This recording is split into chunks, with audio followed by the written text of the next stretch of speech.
¿Cuántos estuvieron la semana pasada acá? Levánteme la mano. Muy bien, vamos a tener que recapitular. Hablamos sobre la guerra espiritual, pero la guerra espiritual a otro nivel. Di conmigo, yo voy a hacer guerra espiritual. Vamos, di conmigo, yo voy a hacer guerra espiritual, pero a otro nivel. Aprendimos que no hace la guerra de igual forma un soldado raso que un general. Cada uno tiene, participan los dos de la guerra, pero no hacen la misma labor. Y el Señor nos ha dado a nosotros un grado o una jerarquía a nivel espiritual que tenemos que reconocer para saber aprovechar esos recursos que el Señor nos ha dado. ¿Cuántos son hijos de Dios? ¿Seguros? Es que me dicen, vamos a ver, ¿cuántos están convencidos de ser hijos de Dios? Más o menos. ¿Has oído tú todo ese asunto de la ideología de género y de cómo se ha pretendido imponer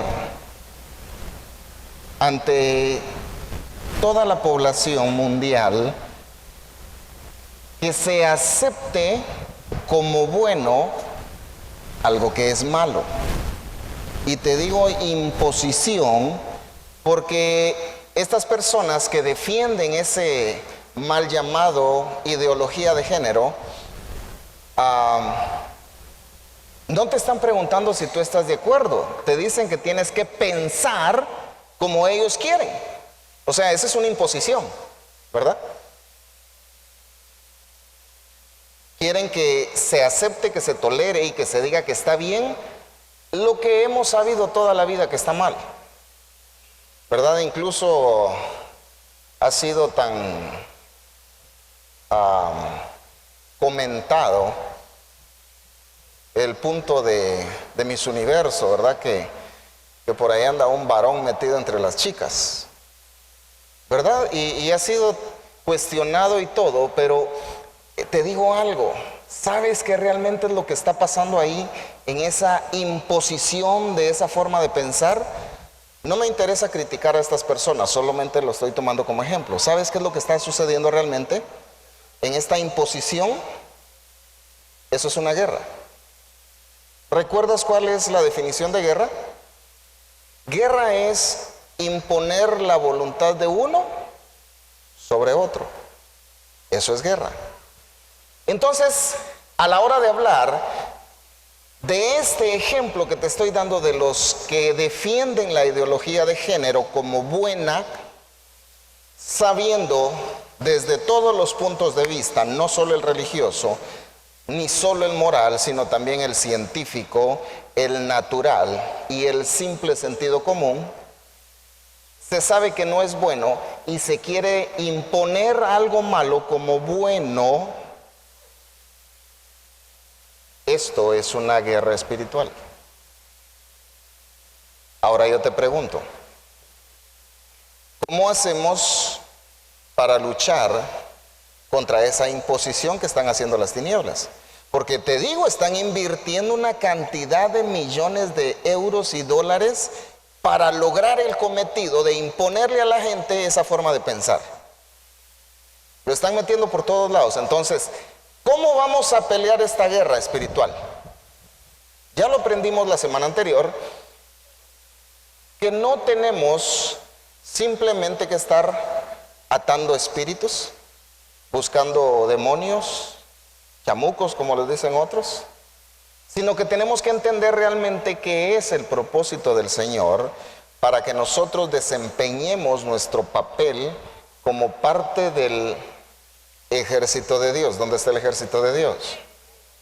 Solo vinieron como 3 miembros. ¿Dónde está el ejército de Dios? Ahora, ¿cómo vas a luchar? ¿Peleando con la gente? ¿Recuerdas que una de las citas que tocamos la semana anterior dice que nuestra lucha no es contra personas? Dice la versión 60, no es contra carne ni sangre, sino contra principados, contra potestades, contra gobernadores, huestes de maldad en las regiones celestes. ¿Qué hacemos entonces para luchar contra esa imposición que se está queriendo hacer a la humanidad? Aprendimos también que contra Dios no se hace guerra, no se hace lucha, porque Dios no se impone. Dios te da opciones y tú escoges. Dios te da la libertad para que escojas, las tinieblas no. Las tinieblas imponen, por eso es de que nuestra lucha es contra ellos. Nuestra lucha es contra los que están al frente de esos sistemas de pensamiento. Ahora, ¿cómo vamos a hacer esa guerra espiritual? ¿Haciendo protestas? ¿Simplemente poniéndonos en ayuno y oración? ¿Yéndonos a plantar allá al Congreso, frente al Palacio, para que nos escuchen? Tiempo atrás se criticó porque muchos religiosos se levantaron en contra de una banda de rock metálico que iba a venir al país. Y dijeron que eran satanistas y un montón de cosas, y no los dejaron entrar. Aparentemente ganaron, ¿verdad? Ahora pregunto yo, todos esos religiosos que se levantaron a protestar porque venía una banda de rock metálico, ¿cuándo han protestado? Porque en nuestras escuelas, donde hay niños, en la primaria, en párvulos, se ponen a bailar canciones que dicen unas cosas que no llegan ni a tonteras, mis amigos, perdónenme la expresión, pero son estupideces las que cantan. Y ahí los religiosos no han protestado nada. Y para más colmo, fíjate, los padres de esos niños les hace gracia ver a sus hijos bailando esas tonteras que cantan. Y ahí nadie dice nada, nadie pelea, nadie protesta. Entonces, ¿qué? O sea, hacemos la pantomima por un lado y por otro lado no hacemos nada. Yo he criticado mucho a las madres que dicen que nadie les toque sus hijos, que con sus hijos nadie se mete porque ellas salen a la defensiva. Y cuando se los gana la delincuencia, ¿qué? ¿Dónde se quedaron esas madres? Cuando se los ganan las drogas, el alcohol, ¿dónde estaban esas madres que nadie les tocaba a sus hijos? ¿Dónde están? ¿Aló? ¿Verdad? Que solamente hacemos bulla por un lado y donde de verdad tenemos que poner la cara, poner el pecho y librar una batalla, no se ha hecho. Toca a tu vecino y dile, presta atención para que no pierdas fuerzas ni recursos peleando por gusto. Como decía mi mamá, no gastes pólvora en zanates. O sea, no perdas el tiempo. La Biblia nos enseña que no necesitamos andar buscando espíritus en todos lados. Existe una forma bíblica de hacer guerra espiritual de alto nivel. Di conmigo, guerra espiritual. Vamos, despierta a tu vecino porque parece que se durmió. Guerra espiritual a otro nivel. Una vez más, la guerra espiritual a otro nivel. Vamos a leer la segunda carta a los Corintios, capítulo 10, verso 4. Te invito a que anotes para que no se te olvide lo que estamos aprendiendo, porque esto es realmente o es demasiado valioso para que lo olvides. para que lo dejes pasar así como muy someramente. Dice la palabra, según la versión contemporánea: las armas con las que luchamos no son de este mundo, sino las poderosas armas de Dios, capaces de destruir fortalezas. Verso 5: y de desbaratar argumentos y toda altivez que se levanta contra el conocimiento de Dios, y de llevar cautivo todo pensamiento a la obediencia a Cristo. Dice la palabra que estas armas son de Dios. ¿De quién son? Vamos, ¿de quién son? ¿Y cómo son? ¿Débiles o poderosas? Débiles o poderosas. ¿Y quién las tiene? ¿De quién son las armas? Pues si Dios dice que ya no las dio, entonces ¿de quién son? ¿Aló? ¿Y qué estás haciendo con esas armas? Y fíjate que dice, si prestaste atención, dice la palabra, en el verso 4 empieza diciendo que son poderosas para destruir fortalezas.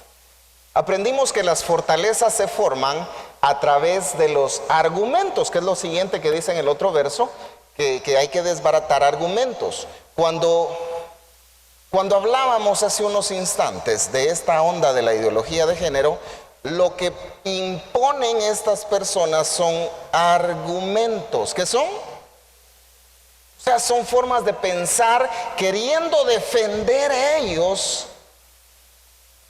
su forma de pensar, queriendo que se acepte como bueno esta forma de pensar. Y luego entonces se levanta en la mente de la persona una fortaleza. Desde diferentes ángulos, el sistema de gobierno mundial,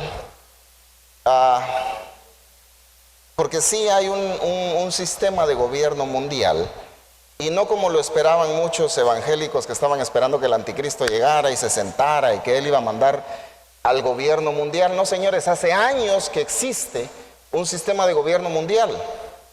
El Señor lo nombra como mundo. En griego es el cosmos, el sistema.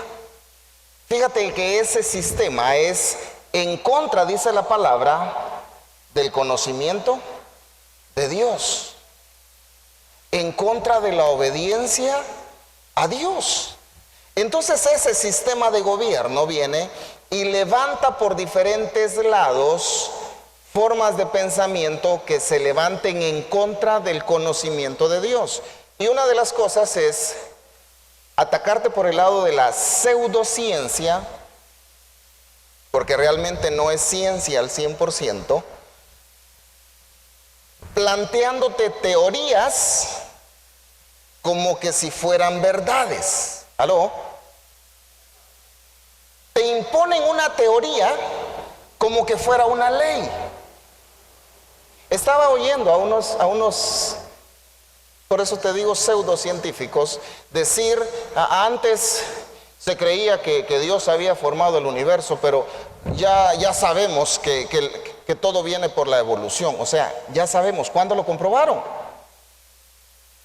Jamás se ha comprobado. Y dice las reglas de la ciencia que para dar por sentado algo se tiene que probar. Así como ellos han dicho que si Dios existe, que hay que probar que existe, entonces hay que probar que también es real la evolución. No sé si me estoy dando a entender. Pero como a alguien se le ocurrió que venimos del mono, entonces dijeron, ay, sí venimos del mono. ¿Por qué? Porque eso va en contra de lo que dijo Dios. Y dijo Dios, hagamos al hombre a nuestra imagen, conforme a nuestra semejanza. Y te cuento algo, Dios no es un chimpancé. Entonces por ese lado te empezaron a meter teorías para que tú las creas y te las impusieron en la escuela, te lo refuerzan en la universidad.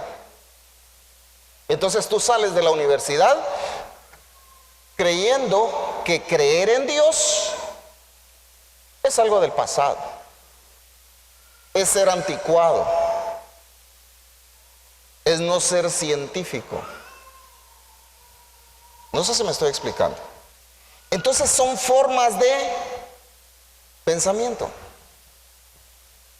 Por eso dice la palabra que el Señor nos dio sus armas poderosas para derribar fortalezas, desbaratar argumentos, desbaratar formas de pensamiento. El argumento es un razonamiento empleado para demostrar algo. Y nuestra guerra espiritual no solo es de andar sacando chamucos de todos lados, ni creyendo que se te metió un espíritu de cualquier cosa que se te ocurra, ni culpando al diablo por todo lo que te pasa. Dice la palabra que nosotros tenemos que aprender a ser responsables. ¿Hacer qué? De nuestros actos. ¿Qué es lo que la mayoría de personas hace cuando viene alguien y le cuestiona que falló? Hermano, ¿por qué falló? Es que el diablo es. Es que el diablo me mandó una tentación. No han leído la palabra, que dice la misma palabra que las tentaciones no vienen de afuera, sino de adentro de uno mismo. ¿Estás acá? O sea, nadie te va a torcer el brazo ni te va a poner un arma para irte a alcoholizar, para meterte droga. ¿Verdad que no? Yo conocí una pareja que la esposa siempre decía: "Ay, es que sus amigos de mi esposo, pastor". Ay, pobrecito el otro, decía yo. No tiene fuerza de voluntad. Es que se lo vienen a sacar, viérame. Ay, pobrecito el nene. ¿Y cuántos años tiene? Le dije, unos 5 años, para que no pueda hacer nada. Nuestra lucha no es contra personas, es contra formas de pensamiento de esas personas. ¿Recuerdas que aprendimos que un hombre usado por Dios liberó a una nación de la esclavitud de un imperio? ¿Ya te acordaste? Di conmigo: un hombre usado por Dios puede liberar a un pueblo de la esclavitud de un imperio. ¿Cuántos sabemos acá? O sea, te pregunto cuántos sabemos, porque eso quiere decir que por cada uno de nosotros, si nos dejamos usar por Dios y usamos correctamente esas armas poderosas de Dios, cada uno de nosotros podría liberar, ¿podría qué? A todo un pueblo de la esclavitud de un imperio. ¿Solo una persona lo creyó?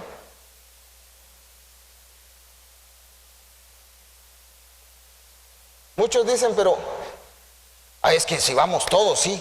Pero yo solito, ¿qué voy a hacer? Dice. No creen ni ellos mismos.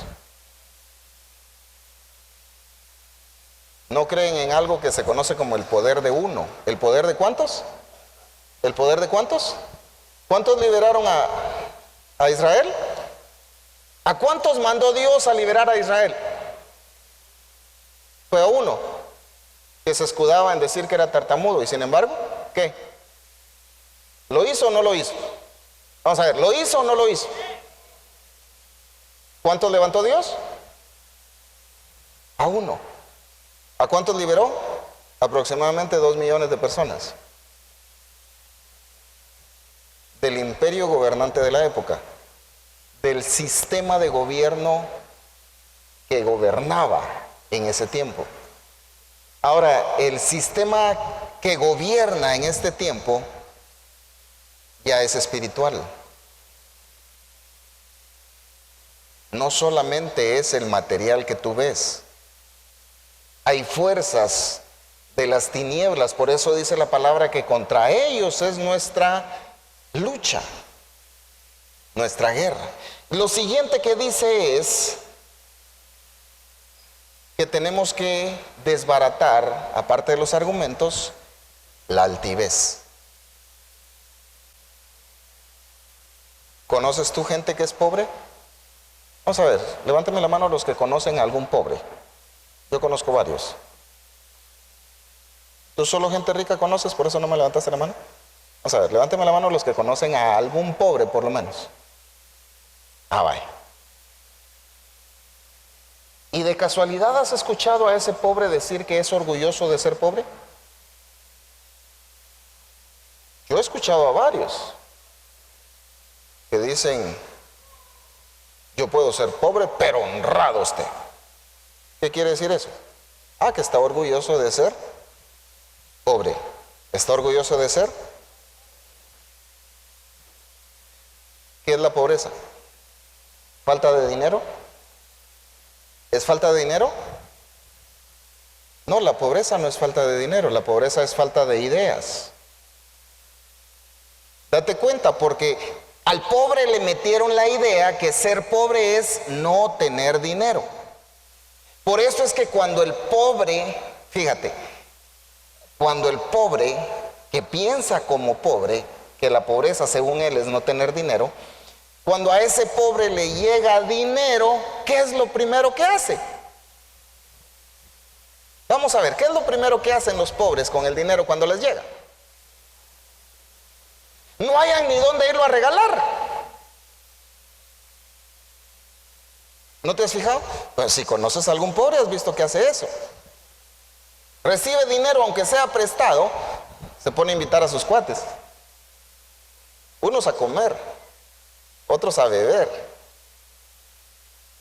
Porque no sabe qué hacer con el dinero. Entonces, la pobreza no es falta de dinero, es falta de ideas.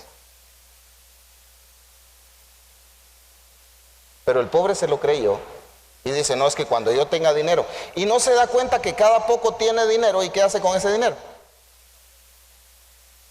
Lo va a regalar porque como no tiene ideas para utilizarlo de buena forma para que le produzca más, lo va a regalar. Y sigue siendo, pero honrado, orgulloso. Ahora, ese es un argumento, pero a la vez está ligado con la altivez. ¿Qué es la altivez? Es el orgullo desmedido, la arrogancia. Cuando una persona es demasiado orgullosa, se convierte en altiva. Eso es la altivez. No sé si recuerdas que dice la palabra en el libro de los Salmos que el Señor atiende ¿a quiénes? ¿A quiénes atiende? A los humildes. Los humildes no son los pobres. ¿Aló? La humildad no tiene nada que ver con la pobreza. O sea que tú por favor ya cambia tu lenguaje y ya no digas, fíjese que hay un hermano que es bien humilde. ¿Por qué le dice que es humilde? Es que no tiene dinero ese. ¿Aló? Conozco muchas personas pobres que son altivas y conozco muchos ricos que son humildes.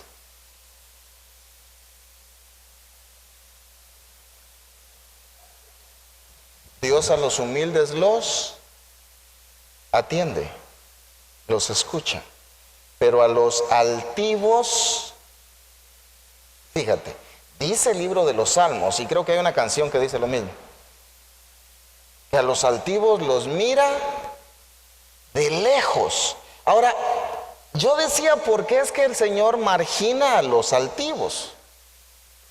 Y el Señor me dice, yo no los margino. Y entonces, ¿por qué los miras de lejos? Entonces me mandó a averiguar. Y la palabra altivez, de donde se sacó esto de la altivez, es la palabra griega hupsoma. Así como suena, hupsoma. ¿Y sabes qué quiere decir? Quiere decir barrera. ¿Qué quiere decir? Pero ¿quién levantó esta barrera? la misma persona, a través de su propio orgullo desmedido, levanta una barrera, y por eso es que Dios lo tiene que ver. Dios lo tiene que ver de lejos, porque la persona levantó una. ¿Estás acá? Entonces el altivo, ¿qué es lo que tiene que hacer para que Dios no lo vea de lejos? Quitar esa barrera. Dice la palabra en el verso 3 que leímos, fortaleza. ¿Esa qué? Entonces la altivez es otra fortaleza mental. ¿Sabías tú? No, sí lo sabes porque ya lo hemos aprendido, que muchas enfermedades están ligadas a la falta de perdón, incluyendo el cáncer, incluyendo diabetes, incluyendo problemas de presión arterial, problemas del corazón? Imagínate, si estas enfermedades son una consecuencia de la falta de perdón, entonces ¿cómo se curan? Yo creo que no me estás poniendo atención. Si estas enfermedades son una consecuencia de la falta de perdón, ¿cómo se curan? Es obvio, perdonando. Ahora, tú se lo planteas a una persona, ¿y qué es la respuesta de la persona? Uno le dice a la persona, tiene que perdonar. A usted porque no le hicieron lo que a mí me hicieron. Eso es lo que me dicen. Es que usted no sufrió lo que yo he sufrido. Usted no pasó por lo que yo he pasado. Por eso es que tan fácil que lo dice. Y le digo yo, ¿quieres ser sano? Y no dice que Dios es milagroso, que es poderoso. Sí. ¿Quién tiene la llave en la mano? ¿Quién tiene las poderosas armas de Dios? ¿Aló?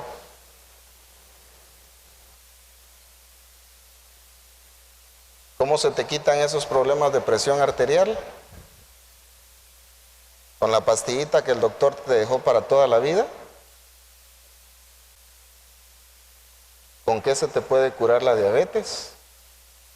¿Inyectándote insulina? En la misma palabra, el salmista reconoce y dice, mientras callé, se secaron mis huesos, envejeciéndose.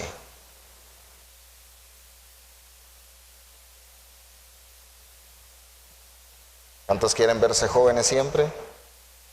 No hay necesidad de cirugía. Si dice la palabra que el corazón alegre, ¿qué? Vamos a ver los que leen los proverbios. El corazón alegre hermosea el rostro. No hay necesidad de que te andas haciendo planchados, alisados, quitándote las patas de gallo y toda la cosa. No. Ahora, ¿cómo vas a tener un corazón alegre? ¿Con rencor? ¿Con resentimiento? ¿Con ira? ¿Sin perdonar? Hello. ¿Qué calladitos están? Hoy no estamos hablando de pisto, estamos hablando de perdón.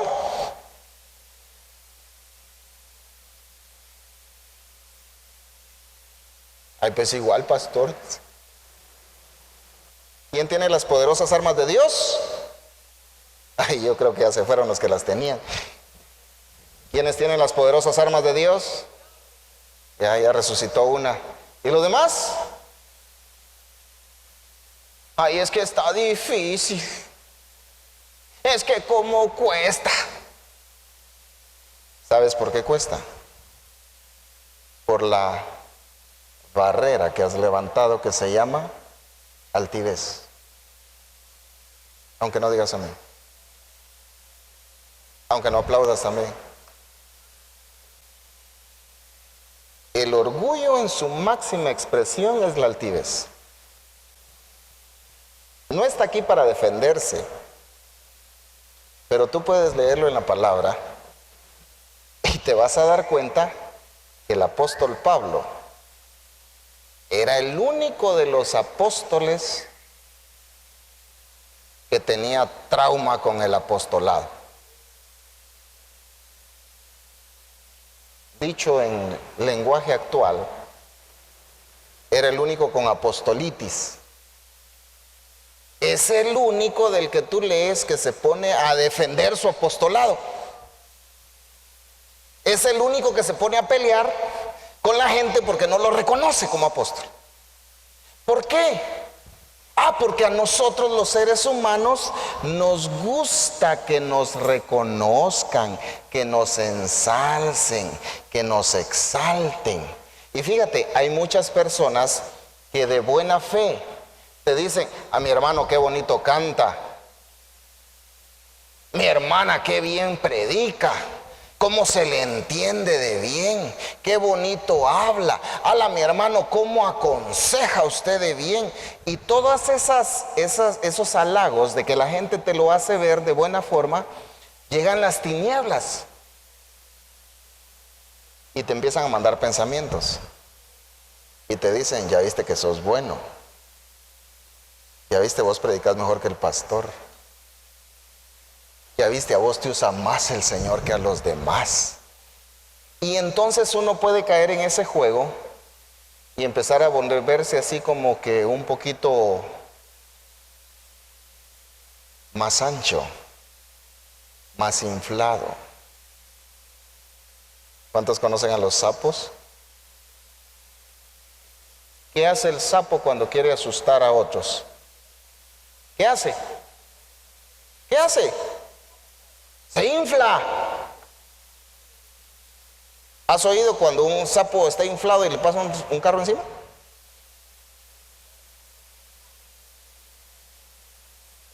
¿Le sirvió de algo estar inflado? No. A nosotros nos sirve estar inflados para nada. Pero muchas veces se nos olvida que nosotros solamente somos un instrumento que Dios usa para bendición de su pueblo. Y entonces esos halagos bonitos, en vez de decir gracias, la gloria y la honra es para el Rey, porque por su misericordia me da esa gracia, ya uno se agarra la honra y dice: así es que yo he estudiado para eso. Sí, a mí me fluye. Yo les contaba en una ocasión de un hermano que él mismo lo contó en una reunión donde estábamos hablando de adoración, hablando de cuando uno ya se cree que es uno.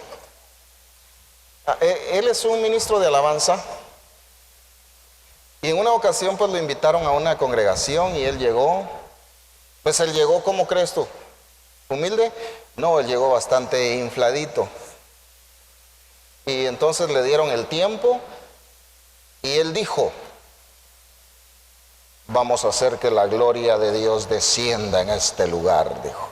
Y cerró los ojos y empezó a tocar el teclado, y va de tocar, y de repente abrió los ojos, y la gente, unos sentados, otros platicando, otros cabeceando, y otros jugando en el teléfono. Primero se enojó, porque qué irrespetuosos, ¿verdad? Y cuando les iba a llamar la atención, el Señor le dice: estoy esperando que hagas descender mi gloria. ¿De quién es la gloria? Nosotros no se la damos porque no es nuestra. Solo reconocemos que Él es el dueño de la gloria. ¿De quién es la honra? ¿De quién es el poder? Nosotros solo somos instrumentos. Tú no eres el que sana. ¿Aló?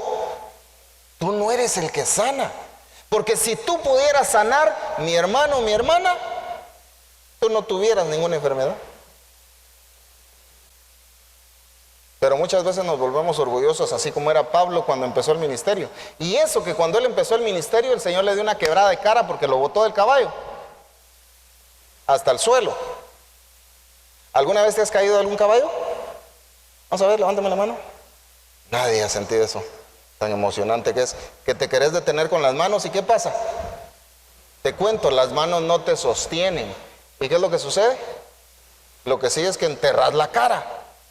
Así de simple. Pues lo mismo le pasó al apóstol Pablo, y sin embargo él siguió siendo orgulloso.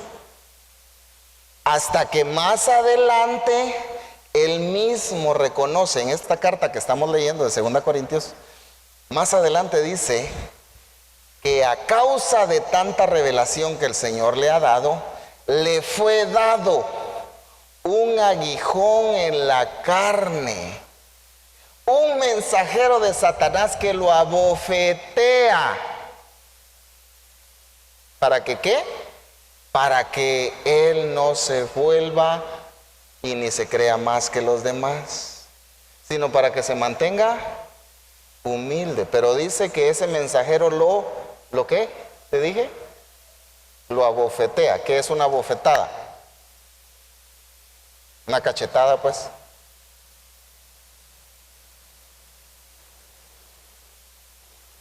Él lo reconoce. Dice, me fue dado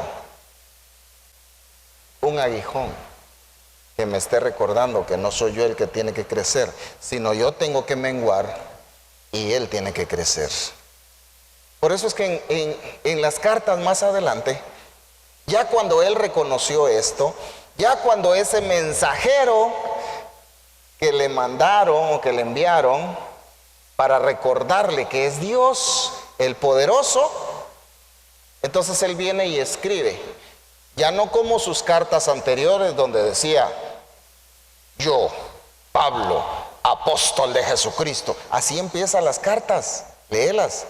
Cuando ya entendió que no importa que no le digan el título, que no importa que no lo reconozcan, que no importa que la gente no valore su llamado, él escribe y dice, yo, como el más pequeño de todos los santos, como un abortivo, ya no dice yo apóstol de Jesucristo.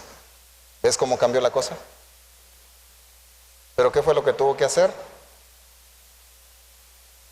Desbaratar la altivez.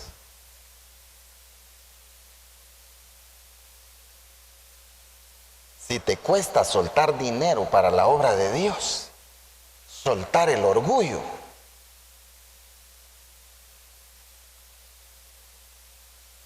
a veces cuesta un poquito más. ¿Todavía estás acá? ¿No sabes de amén todos los orgullosos? Ay, no se me hagan los santos muchachos. ¿Cuántos orgullosos tengo acá? A ver, de veras. Yo pensé que solo yo era orgulloso. Pero hay buenas noticias.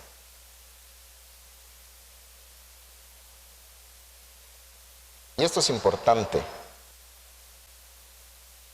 Hemos aprendido que para cambiar nuestra forma de vivir, tenemos que cambiar algo primero. ¿Qué es? Si queremos que cambie nuestra vida, ¿qué es lo que tenemos que cambiar primero? Tenemos que cambiar primero nuestra forma de pensar, porque si cambiamos nuestra forma de pensar, vamos a cambiar nuestra forma de hablar. Y entonces vamos a cambiar nuestra forma de vivir. Mira pues, espero que lo anotes o lo grabes, o compres el video, o te esperes a que salga en la tele. Pero la cosa es que esto no te puedes dar el lujo de olvidarlo. ¿No te puedes dar el lujo de qué? Levanta la manita, saca el dedito. Voy al vecino porque yo miro que ya se están durmiendo algunos. Ahí mira que esté bien despierto para que escuche esto, porque no se lo puede perder. Di conmigo, si cambia mi forma de pensar, ay mucha. Di conmigo, si cambia mi forma de pensar, cambia mi forma de hablar. Y así cambia mi manera de vivir. Esto es lo importante. Estas fortalezas, los argumentos, la altivez, más adelante dice la palabra, los pensamientos, los ha levantado el sistema en contra del conocimiento de Dios. Porque lo que realmente no quieren las tinieblas es que tú pienses como Dios piensa. ¿Qué es lo que no quieren las tinieblas? Corre y va de nuevo.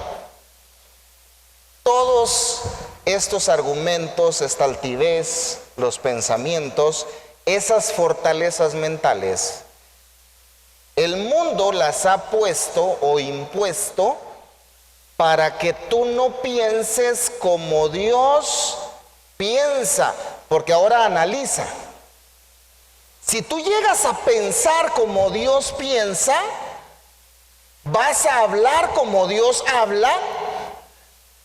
¿Y qué sigue? ¿Verdad que no se te quedó? Corre y va de nuevo. Si cambia mi forma de pensar,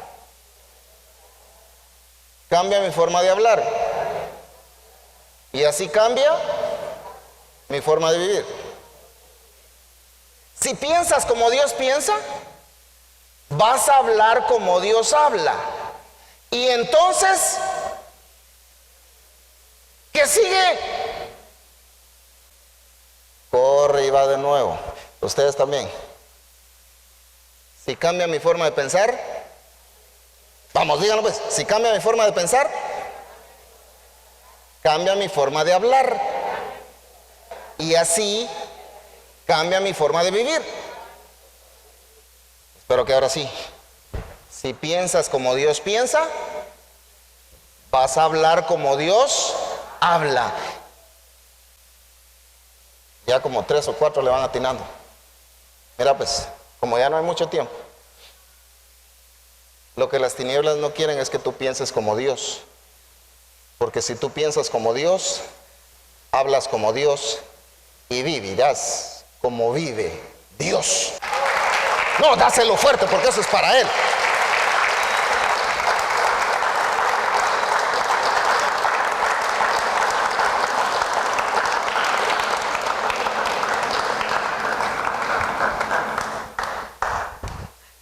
Ahora sí ya le atinaste. ¿Por qué las tinieblas te imponen formas de pensar? Porque quieren alejar tu mente de la mente de Dios. ¿De la mente de quién? Si la palabra lo decía clarito ahí donde leímos. Toda fortaleza que se levanta en contra de el conocimiento de Dios. ¿Podemos ponerlo de nuevo en las pantallas, porfa? El verso 5. Gracias. Dice, y de desbaratar argumentos y toda altivez que se levanta contra... ¿Contra qué? Y luego dice, y de llevar cautivo todo ¿qué? ¿Verdad que no dice demonio? ¿Aló? ¿Verdad que no dice demonio? ¿Todo qué? ¿Hacia dónde? Vamos, vamos, vamos. ¿Hacia dónde se va a llevar cautivo todo pensamiento? ¿Qué es lo que quieren las tinieblas? Alejar tu mente del conocimiento de Dios. Alejar tu obediencia de Cristo y que los obedezcas a ellos. Porque ellos quieren que sigas pensando, fíjate bien. Ya se te quedó eso. Como pienso, así hablo, y como hablo, así vivo. Ellos quieren que pienses como cucaracha, ¿para que qué? Para que hables como cucaracha y así.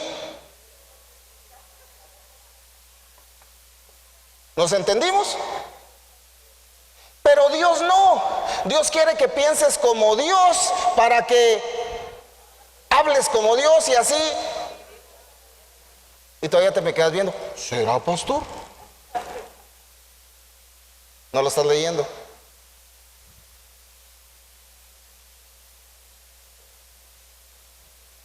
Y tú afanado, ¿en qué vas a comer mañana? ¿Qué te vas a poner? Ay, es que ya no tengo pisto, pastor, mire la fecha que es y ya no tengo pisto. ¿Así piensa Dios? Una muestra de cómo piensa Dios. Fíjate. Se le acercan no a Jesús, sino se le acercan a uno de los suyos y le dicen, y tu maestro no paga el impuesto del templo. Y llega el otro, Señor, nos están cobrando el impuesto del templo. Ay, dice Jesús, ¿a quién se le cobra? ¿A los extranjeros o al dueño de la casa? A los extranjeros. O sea, Jesús le dice, yo soy el dueño de la casa y me están cobrando por entrar a mi casa. Pero no te preocupes, le dice, no vamos a pelear por eso. Le dijo, ¿cuánto piso tenés vos? ¿Así le dijo? Lo mandó con el tesorero a que le preguntara cuánto había. ¿Qué le dijo? Mira cómo piensa Dios. Y le dice, ¿conoces el mar? Sí, vaya. Andate y vas a sacar un pez. El primer pez que saques te va a dar para que pagues el impuesto tuyo y el mío. ¿A qué lo mandó? Es que Dios a veces para la lógica humana nos manda a hacer cosas descabelladas, ¿verdad? Pero así piensa Dios. La mentalidad que te impuso el sistema te quiere hacer demasiado lógico. Y la lógica humana es eso, es humana, no divina. El hombre piensa como hombre, no piensa como Dios. ¿Y qué es lo que Dios quiere? ¿Qué es lo que Dios quiere? Que pensemos como Dios. ¿Para qué? Para que hablemos como Dios. ¿Para qué? Ahora sí, ¿ya le atinaste?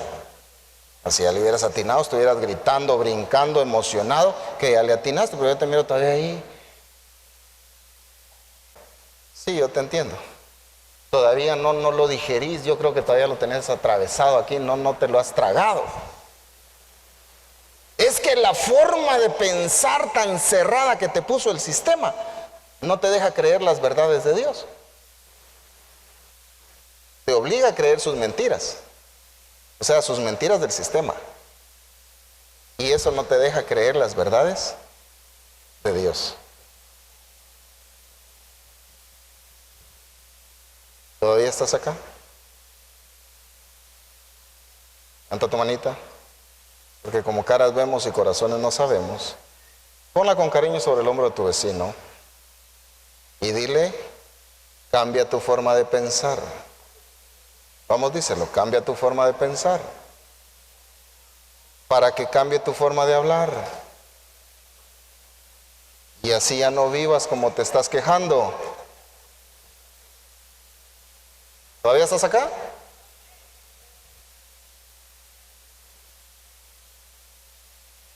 ¿Cómo vas a empezar a pensar?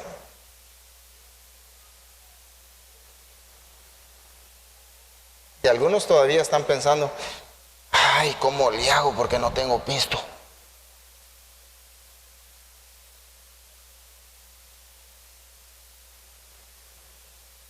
Se me olvidó echarle llave a la puerta. A ver si encuentro algo cuando regrese. Ay, ya empezó el agua. Mejor no voy al culto porque me voy a enfermar. ¿Aló? ¿Así pensará Dios?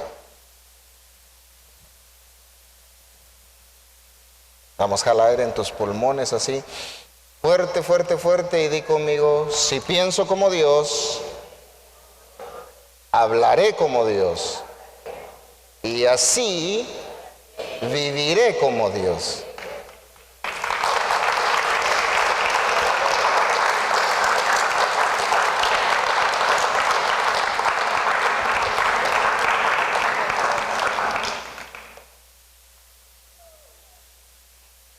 Te cuento algo: Dios no es rencoroso,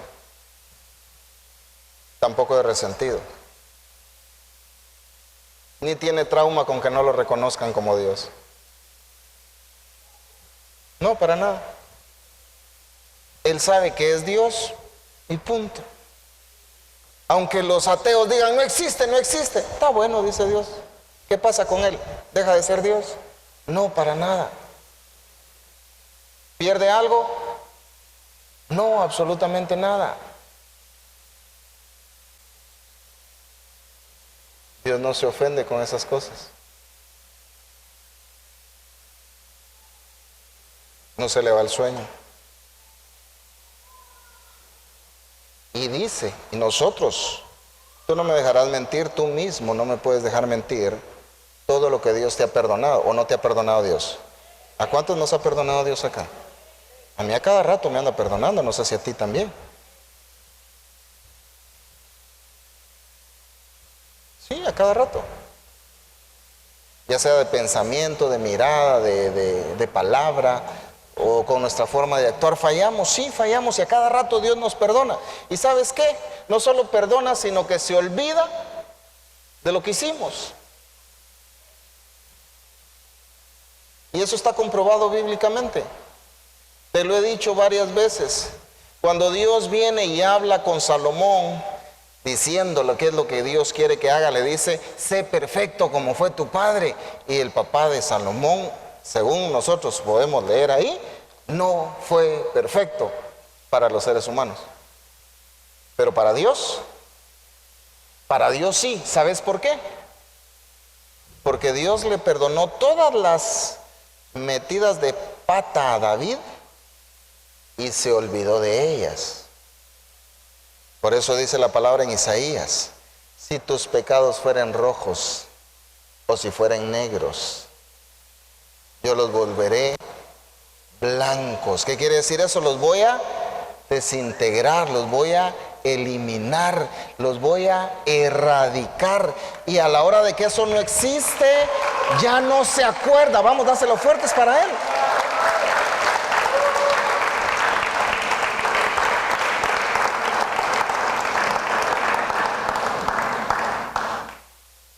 Ahora sí, Él perdona. A Él le fluye el perdonar. Él no tiene que estar yendo a encuentros para que le ministren y para que le hagan entender que le conviene perdonar. No tiene que irse a sentar a la oficina del pastor para que el pastor lo haga entender que tiene que perdonar. No, Dios simplemente perdona. ¿Cuántos hijos de Dios tengo acá todavía? O sea que tú perdonas igual que tu papá. Es que yo perdono pero no olvido, pastor. Entonces no eres hijo de tu papá. Ay, ya va otra vez con eso. Como a él no le hicieron. Ahí está el punto. Tienes que pensar como Dios piensa. Ya no pienses como el diablo piensa. ¿Estás acá? ¿Cómo tienes que pensar?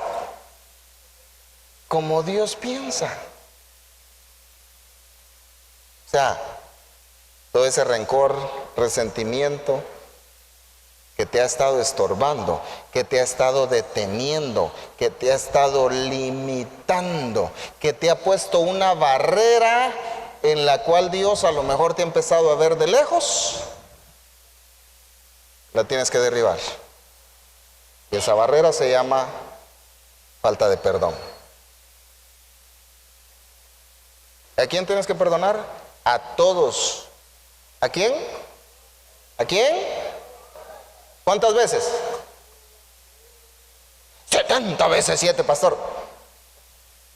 Ya van los religiosos otra vez. ¿Qué quiso decir Jesús con 70 veces 7? Quiso decir perder la cuenta.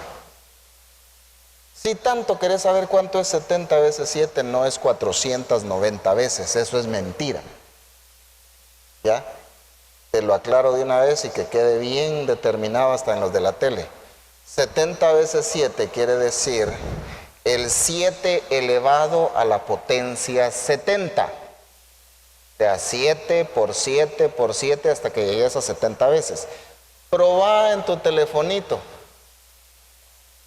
A la quinta vez que decís 7 por 7, ya no te caben los números. Ya no te caben los números. ¿Qué quiso decir el Señor Jesús entonces? ¿Lleva la cuenta? Ya van 7,847 veces. ¿Eso quiso decir el Señor? No, o sea, perdoná y olvídate que perdonás. O sea, perdoná siempre. Perdoná. ¿Perdoná? Porque te recuerdo una cláusula. ¿Cuántos quieren y necesitan perdón? Levánteme la mano. Bueno. Dice una cláusula de la ley. Terminando la famosa oración del Padre Nuestro. Dice, porque si vosotros no perdonáis a los que os ofenden, tampoco vuestro Padre Celestial os perdonará vuestras. Entonces, ¿de qué te sirve llegar? Padre, perdóname porque te he fallado, si no has perdonado tú primero. Entonces el Padre te dice, ¿ya perdonaste, papadito chulo? Ay, es que a ti no te hicieron lo que a mí me hicieron. No. La regla es que perdonas tú y te perdono yo. Así dice la palabra. O sea, ya ni necesidad tienes de pedirle perdón al Señor. Con que tú perdones, Él te perdona. Ves que ahí ya no hay aplausos. Ahí no hay emoción. Porque soltar el orgullo, ya sabes que si pensás como Dios, vas a hablar como Dios y vas a vivir como Dios. Pero el orgullo, no sé si lo vayas a querer soltar. Porque si no lo sueltas, entonces no puedes llegar a pensar como piensa Dios. Cierra tus ojos. De la gloria de Dios vendrá bendición y abundante pan para ti, para mí y a quien quiera.